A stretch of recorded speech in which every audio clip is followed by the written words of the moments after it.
ओम सहनाववतु सहनौ भुनक्तु सह वीर्यं करवावहै तेजस्विनावधीतमस्तु मा विद्विषावहै। ओम शांति शांति शांति। ओम गणानां त्वा गणपतिगं हवामहे कविं कवीनामुपमश्रवस्तमम् ज्येष्ठराजं ब्रह्मणां ब्रह्मणस्पत आनशृण्वन्नोतिभिः सीदसादनम्। ॐ श्रीमहागणाधिपतये नमः। प्रणो देवी सरस्वती वाजेभिर्वाजिनीवती धीनामविच्र्यवतु। ॐ श्री सरस्वत्यै नमः। गुरुर्ब्रह्मा गुरुर्विष्णुः गुरुर्देवो महेश्वरः गुरुरेव परं ब्रह्म तस्मै श्रीगुरवे नमः। ॐ श्रीगुरुभ्यो नमः।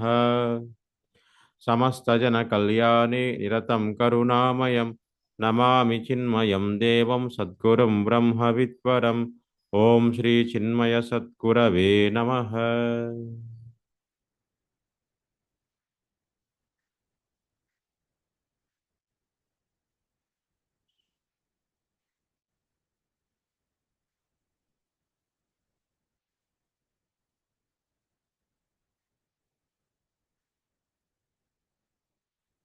पार्वती और चंद्रवंशी शांति पाठ। हरि ओम।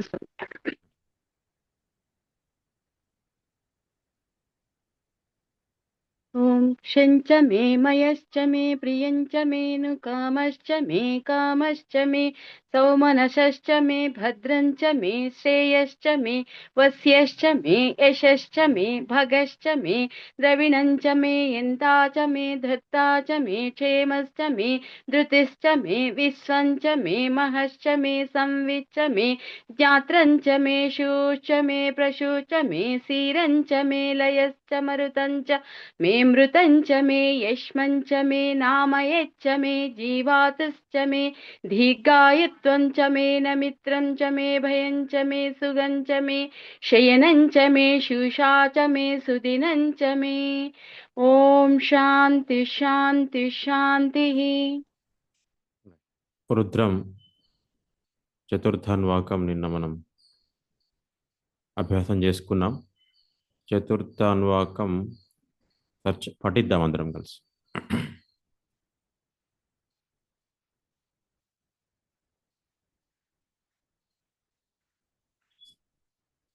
నమ ఆవ్యాధినీభ్యో వివిధ్యంతిభ్యశ్చ వో నమో నమ ఉగనాభ్యస్త్రగంహతిభ్యశ్చ వో నమో నమో గృత్సేభ్యో గృత్సపతిభ్యశ్చ వో నమో నమో వ్రాతేభ్యో వ్రాతపతిభ్యశ్చ వో నమో నమో గణేభ్యో గణపతిభ్యశ్చ వో నమో नमो विरूपेभ्यो विश्वरूपेभ्यश्च वो नमो नमो महद्भ्यः क्षुल्लकेभ्यश्च वो नमो नमो रथेभ्यो रथेभ्यश्च वो नमो नमो रथेभ्यो रथपतिभ्यश्च वो नमो नमः सेनाभ्यः वो नमो नमः क्षत्रुभ्यः संग्रहीतृभ्यश्च वो नमो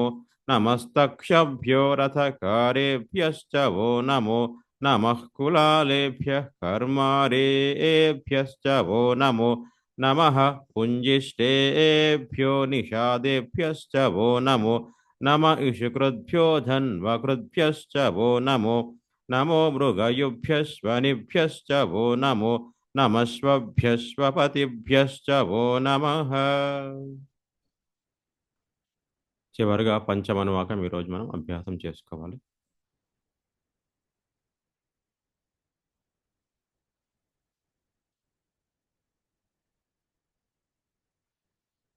అనురాధ గారు అన్మ్యూట్ చేసుకోండి. हरि ओम स्वामी। నమో భవాయ చ రుద్రాయ చ नमो भवाय च रुद्राय च నమో భవాయ చ రుద్రాయ చ नमो भवाय च रुद्राय च రెండుసార్లు చెప్పండి. नमो भवाय च रुद्राय च नमो भवाय च रुद्राय च రైట్.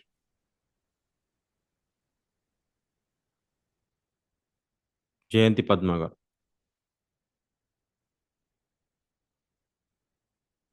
హరి ఓం గురుజీ. నమః శర్వాయ చ పశుపతయే చ నమః శర్వాయ చ పశుపతయే చ నమః శర్వాయ చ పశుపతయే చ నమః శర్వాయ చ పశుపతయే చ ఇంకోసారి. నమః శర్వాయ చ పశుపతయే చ. ఓకే.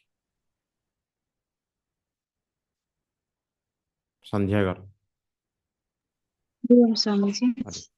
నమో నీలగ్రీవాయ చ శితికంఠాయ చ నమో నీలగ్రీవాయ చ శితికంఠాయ చ నమో నీలగ్రీవాయ చ శితికంఠాయ చ నమో నీలగ్రీవాయ చ శితికంఠాయ చ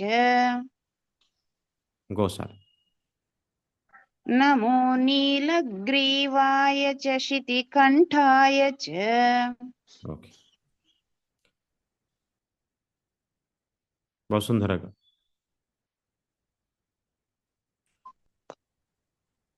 నమః కపర్దినే చ వ్యుక్తకేశాయ చ नमः कपर्दिने च केशाय च నమః కపర్దినే చ వ్యుక్తకేశాయ చ नमः कपर्दिने च केशाय च ఇంకోసారి. नमः कपर्दिने च केशाय च नमः कपर्दिने च केशाय च. రైట్. భాగ్యలక్ష్మి గారు అడ్మిట్ చేసుకోండి. హరి ఓం స్వామిజీ.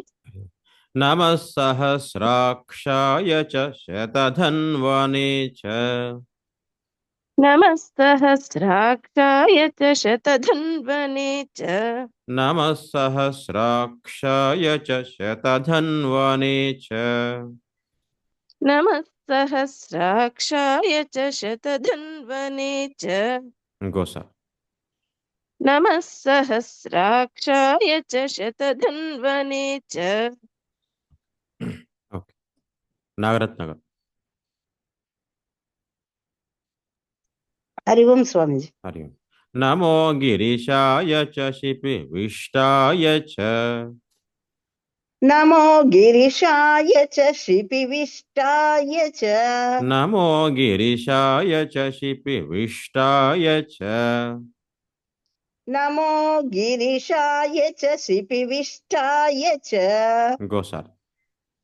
నమో గిరిశాయ చ శిపివిష్టాయ చ. ఓకే. పార్వతి గారు. ఓకే. నమో మీఢుష్టమాయ చేషుమతే చ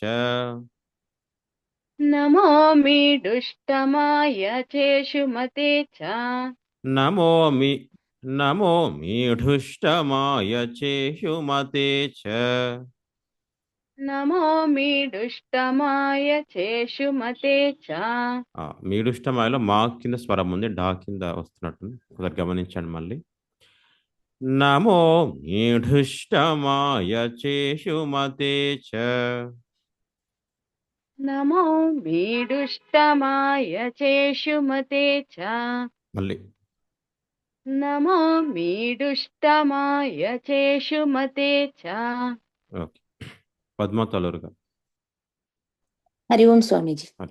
నమో హ్రస్వాయ చ వామనాయ చ నమో రస్వాయ చ వామనాయ చ నమో హ్రస్వాయ చ వామనాయ చ నమో రస్వాయ చ వామనాయ చ. ఓకే. అనురాధ గారు. పద్మ గారు ఇంకోసారి చెప్పండి. పద్మతల్లి గారు ఇంకొకసారి చెప్పండి. అలాగే సార్. నమో రస్వాయ చ వామనాయ చ. ఓకే. అనురాధ గారు అన్మ్యూట్ చేసుకో. ఓకే స్వామి. నమో బృహతే చ వర్షీయసే చ. నమో బృహతే చ వర్షీయసే చ. నమో బృహతే చ వర్షీయసే చ. నమో బృహతే చ వర్షీయసే చ. ఇంకోసారి. నమో బృహతే చ వర్షీయసే చ. ఓకే. హరి ఓం గురుజీ. హరి. నమో వృద్ధాయ చ సంవృధ్వనే చ. నమో ఊర్మాయ చన గురుజీ. వృద్ధాయ చ వృద్ధాయ చ. నమో వృద్ధాయ చ సంవృధ్వనే చ. నమో వృద్ధాయ చ సంవృధ్వనే చ. నమో వృద్ధాయ చ సంవృధ్వనే చ. ఇంకోసారి. నమో వృద్ధాయ చ సంవృధ్వనే చ. ఓకే. సంధ్య గారు అన్మ్యూట్ చేసుకోండి. హరి ఓం స్వామీజీ. హరి ఓం. నమో అగ్రియాయ చ ప్రథమాయ చ. నమో అగ్రియాయ చ ప్రథమాయ చ. నమో అగ్రియాయ చ ప్రథమాయ చ. నమో మా అగ్రియాయ చ నమోలో మా స్వరం కిందికి పైనకి వస్తుంది. నమో అలా. Okay sir. నమో చెప్పండి. నమో నమో అగ్రియాయ చ ప్రథమాయ చ. నమో అగ్రియాయ చ ప్రథమాయ చ. నమో అగ్రియాయ చ ప్రథమాయ చ. ఇంకోసారి. నమో అగ్రియాయ చ ప్రథమాయ చ. ఓకే. భాగ్యలక్ష్మి గారు. నమః శవే చ జిరాయ చ. నమ ఆశవే చ జిరాయ చ. నమః శవే చ జిరాయ చ. నమ ఆశవే చ జిరాయ చ. ఇంకోసారి. నమ ఆశవే చ జిరాయ చ. ఓకే.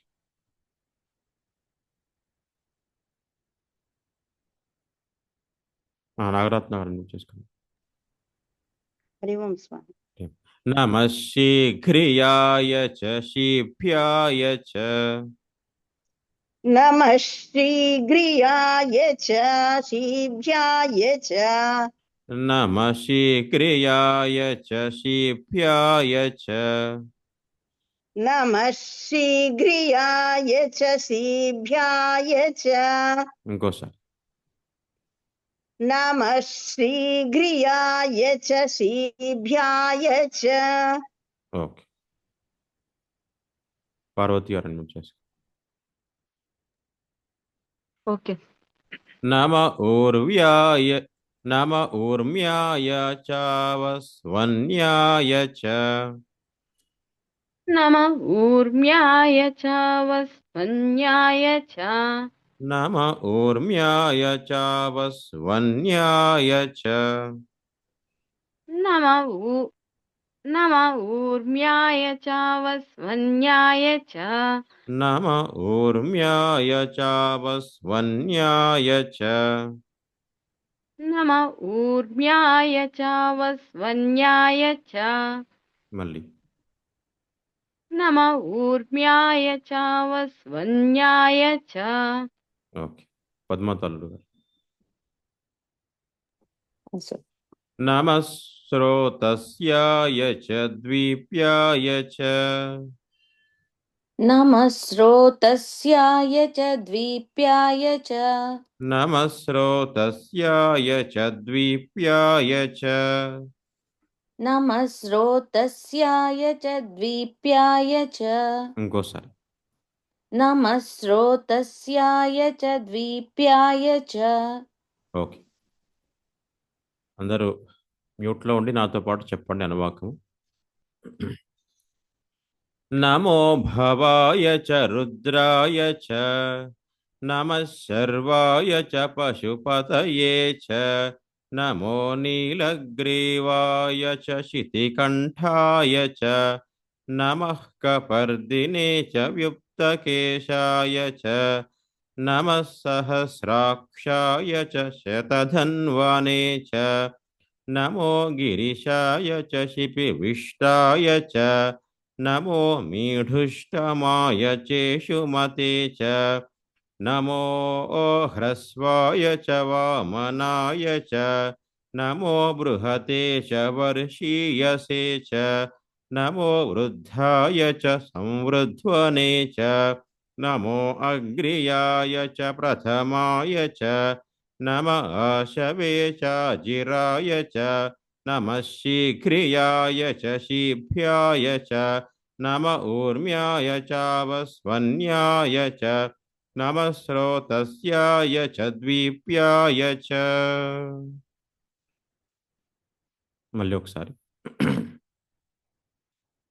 నమో భవాయ చ రుద్రాయ చ నమః శర్వాయ చ పశుపతయే చ నమో నీలగ్రీవాయ చ శితికంఠాయ చ నమః కపర్దినే చ వ్యుక్తకేశాయ చ నమః సహస్రాక్షాయ చ శతధన్వనే చ నమో గిరిశాయ చ శిపివిష్టాయ చ నమో మీఢుష్టమాయ చేషుమతే చ నమో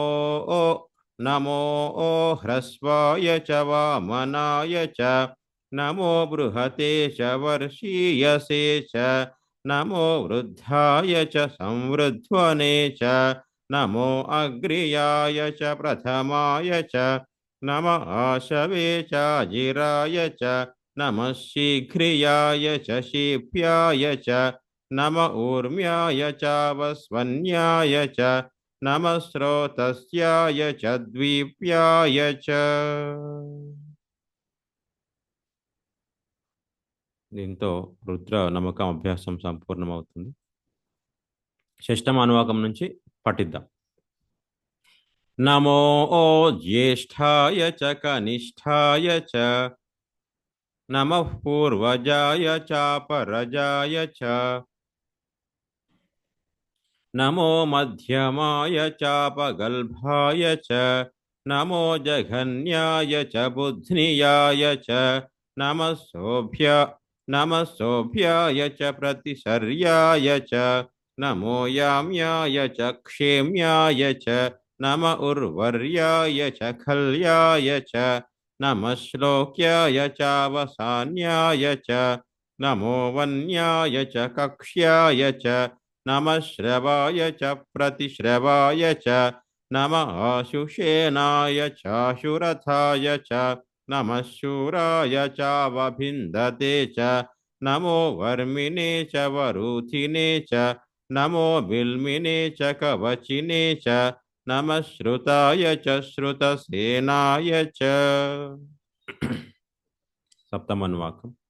నమో దుందుభ్యాయ చాహనన్యాయ చ నమో ధృష్ణవే చ ప్రమృషాయ చ నమో దూతాయ చ ప్రహితాయ చ నమో నిషంగినే చేషు ధిమతే చ నమస్తీక్ష్ణేషవే చ యుధినే చ నమః స్వాయుధాయ చ సుధన్వనే చ నమః శ్రుత్యాయ చ పథ్యాయ చ నమః కాట్యాయ చ నీప్యాయ చ నమస్తూద్యాయ చ సరస్యాయ చ నమో నాద్యాయ చ వైశంతాయ చ నమః కూప్యాయ చ వట్యాయ చ నమో వర్ష్యాయ చ వర్ష్యాయ చ నమో మేఘ్యాయ చ విద్యుత్యాయ చ నమ ఈధ్రియాయ చ తప్యాయ చ నమో వాత్యాయ చ రేష్మియాయ చ నమో వాస్తవ్యాయ చ వాస్తుపాయ చ. अष्टमानुवाकम् नमः सोमाय च रुद्राय च नमस्ताम्राय च अरुणाय च नमः शङ्गाय च पशुपतये च नम उग्राय च भीमाय च नमो अग्रे वधाय च दूरे वधाय च नमो हन्त्रे च हनीयसे च नमो वृक्षेभ्यो हरिकेशेभ्यो नमस्ताराय नमः शम्भवे च मयो भवे च नमः शङ्कराय च मयस्कराय च नमः शिवाय च शिवतराय च नमस्तीर्थ्याय च कूल्याय च नमः पार्याय च वार्याय च नमः प्रतरनाय चोत्तरनाय च नम आतार्याय च लाद्याय च नमः शष्प्याय च फेन्याय च नमः सिकत्याय च प्रवाह्याय च नवमानुवाकम् नम इरिण्याय च प्रपथ्याय च नमः किगं शिलाय च क्षयनाय च नमः कपर्दिने च पुलस्तये च नमो गोष्ठ्याय च गृह्याय च नमस्तल्प्याय च गेह्याय च नमः काट्याय च गह्वरेष्ठाय च नमो हृदयाय च निवेश्याय च नमः पागुं सव्याय च रजस्याय च नमः शुष्क्याय च हरित्याय च नमो लोप्याय चोलप्याय च नम ऊर्व्याय च नम ऊर्व्याय च सूर्म्याय च नम ऊर्व्याय च सूर्म्याय च नम ऊर्व्याय च सूर्म्याय च नमः पर्ण्याय च पर्णशद्याय च नमोपगुरमानाय चाभिघ्नते च नम आखिदते च प्रखिदते च नमो वः किरिकेभ्यो देवानागं हृदयेभ्यो नमो विक्षीणकेभ्यो नमो विचिन्वत्केभ्यो नम आनिर्हतेभ्यो नम आमीवत्केभ्यः दशमानुवाकम्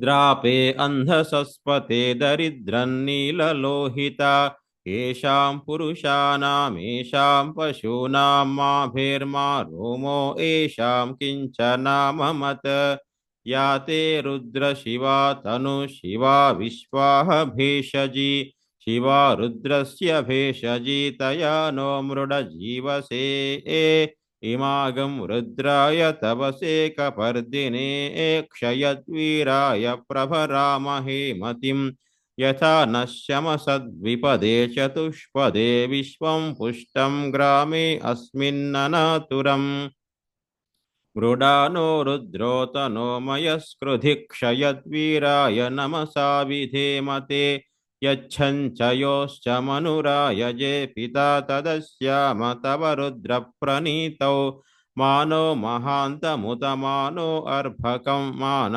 उक्षन्तमुतमान उक्षितं मानो वधिः पितरं मोत मातरं प्रियामानस्तनुवो रुद्ररीरिषः मानस्तोके तनये मान आयुषि मानो गोषु मानो अश्वेषुरीरिषः वीरान्मानो रुद्रभामितो वधिर्हविष्मन्तो नमसा विधेमते आरात्ते गोघ्न उत पूरुषघ्ने क्षयद्वीराय सुम्नमस्मे ते अस्तु रक्षा च नो अधि च देव ब्रूह्यधा च नः शर्म यच्छद्विबर्हा आह स्तुहि श्रुतं कर्तसदं युवानं मृगन्न भीममुपहत्नुमुग्रं मृडाजरित्रे रुद्रस्तवानो अन्यन्ते अस्मन्निवपन्तु सेना आह परिणो रुद्रस्य हेतिर्वृणक्तु परित्वेषस्य दुर्मतिरघायोः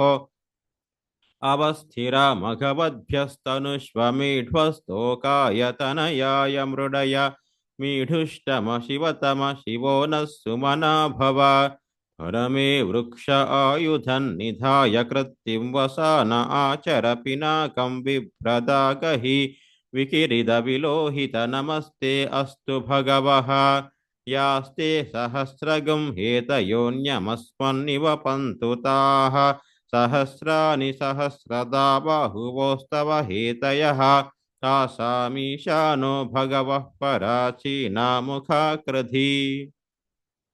एकादशान्वाकम्। सहस्राणि सहस्रशो ये रुद्रा अधिभूम्यां तेषागं सहस्रयोजनेव धन्वानि तन्मसि अस्मिन् महत्यर्णवेऽन्तरिक्षे भवा अधि नीलग्रीवा शितिकण्ठा शर्वा अधः क्षमाचराः नीलग्रीवा शितिकण्ठा दिवगं रुद्रा उपश्रिताः ये वृक्षेषु सस्पिञ्जरा नीलग्रीवा विलोहिताः ये भूतानामधिपतयो विशिखासः कपर्दिनः ये भूतानामधिपतयो विशिखासः कपर्दिनः ये अन्नेषु विविध्यन्ति पात्रेषु पिबतो जनान् ये पथां पथिरक्षय ऐलमृदा यौयुधः ये तीर्थानि प्रचरन्ति सृकावन्तो निषङ्गिनः य एतावन्तश्च भूयागंसश्च दिशो रुद्रावितस्थिरे तेषागं सहस्रयोजने वधन्वानि तन्मसि।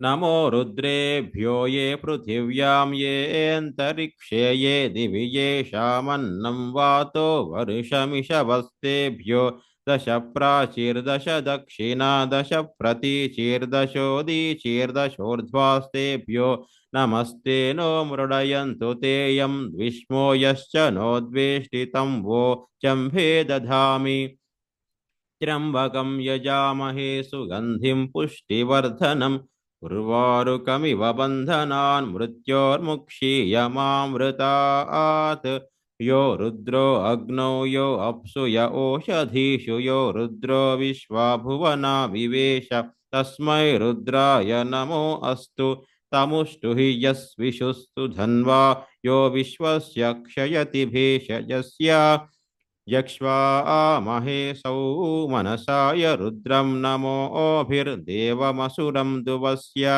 अयं मे हस्तो भगवानयं मे भगवत्तरः अयं मे विश्वभेषजोऽयगं शिवाभिमर्शनः ये ते सहस्रमयुतं पाशामृत्योमर्त्याय हन्तवे तान् यज्ञस्य मायया सर्वानवयजामहे मृत्यवे स्वाहा मृत्यवे स्वाहा। ओम नमो भगवते रुद्राय विष्णवे ओम नमो भगवते रुद्राय विष्णवे मृत्युर्मे पाहि प्राणानां ग्रन्थिरसि रुद्रो मा विशान्तकः तेनान्येनाप्यायस्व सदा शिवोम। ओम शांति शांति शांतिः। ॐ विसर्गबिन्दुमात्राणि पदपादाक्षराणि च न्यूनानि चातिरिक्तानि क्षमस्व परमेश्वर अपराधसहस्राणि क्रियन्ते हर्निशं मया तानि सर्वाणि मे देव क्षमस्व पुरुषोत्तम मध्ये मन्त्रा तन्त्रा स्वरा वर्णा ध्याना नियमा न्यूनातिरिक्ता लोपदोषा प्रायश्चित्तार्थम् अच्युतानन्त गोविन्द नामत्रय महामन्त्र जपं करिष्ये। अच्युताय नमः अनन्ताय नमः गोविन्दाय नमः अच्युताय नमः अनन्ताय नमः गोविन्दाय नमः अच्युताय नमः अनन्ताय नमः गोविन्दाय नमः। कायेन वाचा मनसेन्द्रियैर्वा बुद्ध्यात्मना वा प्रकृते स्वभावात् करोमि यत् सकलं परस्मै नारायणायेति समर्पयामि श्रीमन्नारायणायेति समर्पयामि। हरिः ओम पूर्णमदः पूर्णमिदं पूर्णात् पूर्णमुदच्यते पूर्णस्य पूर्णमादाय पूर्णमेवावशिष्यते। ओम शांति शांति शांति। हरिः ओम श्री गुरुभ्यो नमः। हरिः ओम। अंदरिकी हरि ओम। सोमवाరం క్లాస్లో కలుద్దాం।